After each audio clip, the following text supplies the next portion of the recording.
എന്തുകൊണ്ടാണ് തിരുവാർപ്പ് ശ്രീകൃഷ്ണസ്വാമി ക്ഷേത്രം പുലർച്ചെ 2 മണിക്ക് നട തുറക്കുന്നത് എന്ന് അറിയാമോ? രാവിലെ നട തുറക്കാനെത്തുന്ന മേൽശാന്തിക്ക് ഒരു പ്രത്യേക അധികാരമുണ്ട്. താക്കോൽ കൊണ്ട് നട തുറക്കാനായില്ലെങ്കിൽ മഴ ഉപയോഗിച്ച് ശ്രീകോവിലിന്റെ വാതിൽ പൊളിച്ച് അകത്ത് കടന്നോണം.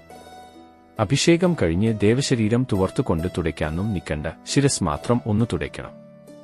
എന്നിട്ട് ആ വസ്ത്രം ഭഗവാന്റെ കൈത്തണ്ടയിൽ തന്നെ ഇട്ടിട്ട് പായസം നേദിക്കണം. പിന്നീടേ ബാക്കി ശരീരഭാഗങ്ങൾ തുവർത്തുകയുള്ളൂ. കംസവധം കഴിഞ്ഞ് കോപവും വിശപ്പും കൊണ്ട് അവശനായ ശ്രീകൃഷ്ണനായാണ് സങ്കല്പം. അതുകൊണ്ടാണ് പായസത്തിന് ഇത്രയും പ്രാധാന്യവും ആചാരപരമായ കടുത്ത നിഷ്കർഷയും. ഒരുപാട് പ്രത്യേകതകളുള്ള ഈ മഹാക്ഷേത്രത്തിലെ ഏറ്റവും ശ്രദ്ധേയമായ ഒരു കാര്യം പറയാം. ഗ്രഹണസമയത്ത് കേരളത്തിലെ എല്ലാ ക്ഷേത്രങ്ങളും അടച്ചിടുമെങ്കിലും തിരുവാർപ്പ് ശ്രീകൃഷ്ണസ്വാമി ക്ഷേത്രം മാത്രം അടയ്ക്കുകയില്ല. ഇതിനൊരു സവിശേഷ കാരണമുണ്ട്.